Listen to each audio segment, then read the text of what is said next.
The Steam Remote Play Together Fest is a celebration of local multiplayer games. Games that may or may not have online multiplayer, but definitely have local multiplayer. Many of these games are just games that are on sale, but also in addition to games that are on sale that are already available, there are in fact demos for upcoming games, and games we may have already talked about in this channel. But first, what is Remote Play Together? It's essentially a Valve-made technology, allowing you to play local multiplayer games online over the internet via streaming. This technology leverages both Valve's streaming technology and their social features, allowing you to invite your Steam friends to play with you. They don't even need their own copy of the game. All they really need is a decent internet connection, and as fate would have it, it works pretty well on Steam Deck as well. I've tried it myself. But of course, your mileage may vary. Also worth mentioning is that the option to remote play together for specific titles is in fact something that needs to be enabled either by Valve or by the developers. So officially, you can't do this with non-Steam games. So let's talk about some games you can buy today,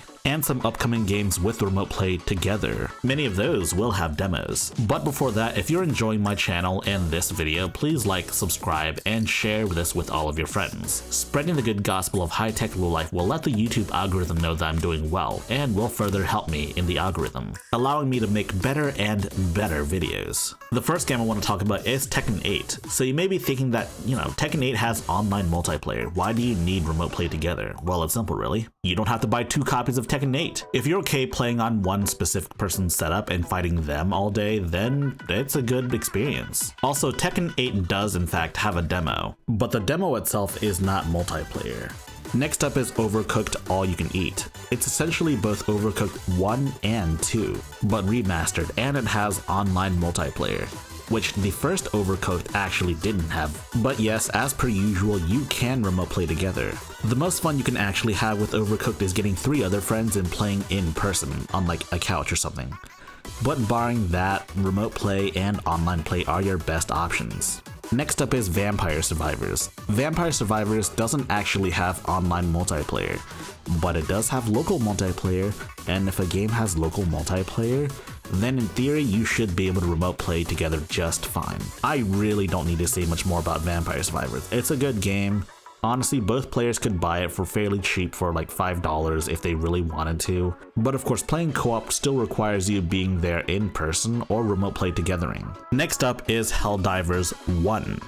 So Helldivers 2 recently released and people love it, but little did they know, Helldivers 1 is also an excellent game as well, albeit a top-down shooter instead of a third-person shooter. I would know, I played it on my PS4 after all. I don't want to say it's the perfect co-op game, but it's pretty darn close. It does have online multiplayer, but it also has offline local multiplayer as well, which makes it a great candidate for remote play together, if so desired. Next up on the list is Fight and Rage. There are a lot of great beat 'em up candidates for this. If you prefer any other beat 'em ups, then you can choose those instead, but I choose Fight and Rage. It's a beat 'em up with some truly deep combat, and here's the thing, it's not online multiplayer. The multiplayer is local only, but remote play together works great. Nowadays, most beat 'em ups do have online multiplayer, but some of them have really bad netcode, and for games like that, then perhaps maybe streaming multiplayer might be a better experience than trying to play multiplayer conventionally online, Kind of a weird thought, but it happens sometimes. Next up is Project Zomboid. Little known fact, Project Zomboid actually has split-screen multiplayer. You could invite a friend to try out the game with you, and if he likes it, he could buy his own copy and y'all could end up playing online multiplayer together. This also highlights that the remote play together feature is a great way to introduce your friends to newer games that they may not own, and you could effectively convince them to buy the game themselves and y'all could play online. Many games on this current list are conducive to local multiplayer, so it makes a lot of sense. If you don't like Tekken 8, you could get Grand Blue Fantasy Versus or Street Fighter 6 or whatever. And of course, here are some upcoming games that may or may not have demos. Yeah, I know I said that I would talk about games with demos, but some of the upcoming games without demos look really cool. The first game on this list is Fight Crab 2. It's a ludicrously stupid but awesome premise. Essentially, you play as giant enemy crabs with a bunch of random weapons. You basically engage in crab battles. I've seen so many videos of the first game, but I really haven't played it, so now I really want to try out the demo for the second Fight Crab. Next up is Warside. Warside is essentially Advance Wars. I don't know how else to say it. It may not be straight up Advance Wars, but it basically is Advance Wars. This has online multiplayer, but it also has local multiplayer too, allowing you to take turns. Next up is Shadow of the Ninja Reborn. It's essentially a remake of an old NES title known as Shadow of the Ninja. The game features 2-player local co-op. It does not feature online play, so you will have to use Steam Remote Play to play this title. These sorts of classic style 2D action platformers, it's really up my jam. Next up is Rabbit and Steel.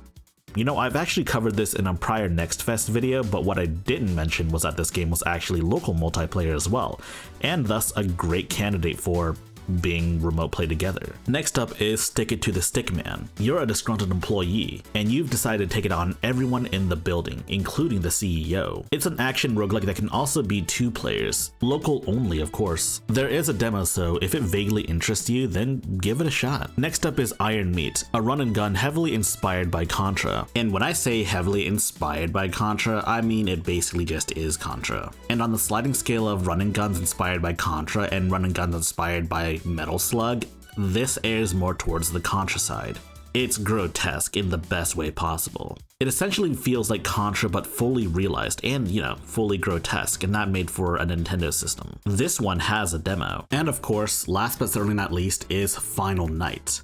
Final Night is a 2D beat 'em up. You can create new equipment from monster parts. These sorts of games are always best with multiple players, but even if you were single player, you do have AI controlled companions. And while the game does not have online multiplayer, it does in fact, yes, you guessed it, support Steam Remote Play together. I haven't exactly tried the demo out yet, but I certainly plan to do so after I finished this video. So I'm just gonna say it right now, this is the only part of this Remote Play Fest that I'm gonna cover, because most of the games featured are games that are available today and on sale. And yeah, these days, most of these games have online multiplayer, but quite a few still don't. A surprising number of modern games don't actually support online play, though they're mostly indie titles, but still. And in cases like this, you will want to rely on Steam Remote Play together. But of course, this isn't the only way to stream your game to another client to play local multiplayer over the internet. Let's say you have a game that doesn't officially support Steam Remote Play together, or perhaps, I don't know, you're emulating titles. In cases like this, you'll want to look towards Parek. Parek is a remote play client, much like Steam Remote Play or Moonlight or Sunshine. And while you can use it to stream your PC to your Steam Deck in a more standard fashion, you also have the ability to send links to your friends so that they can play local multiplayer games over the internet. Much like Steam Remote Play Together's own technology, but like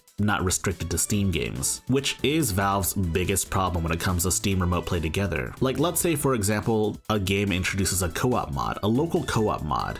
You won't be able to Steam Remote Play it because it's not officially part of the game, and as such, Valve didn't whitelist it. And yes, like I mentioned, emulated titles or titles that aren't on Steam. I really do hope Valve opens up Steam Remote Play Together so that you can play whatever games you want, even if they aren't Steam games, through their service. Being able to do this from a Steam Deck would be absolutely killer. If you like this video, please press the like button and check out our other videos. And if you like those other videos as well, be sure to press the subscribe button and share the good gospel of high-tech lowlife with your friends. Furthermore, we have a community Discord for enlightened individuals such as you. And if you wish to further support high-tech lowlife, be sure to check out our Patreon page. Links in the description.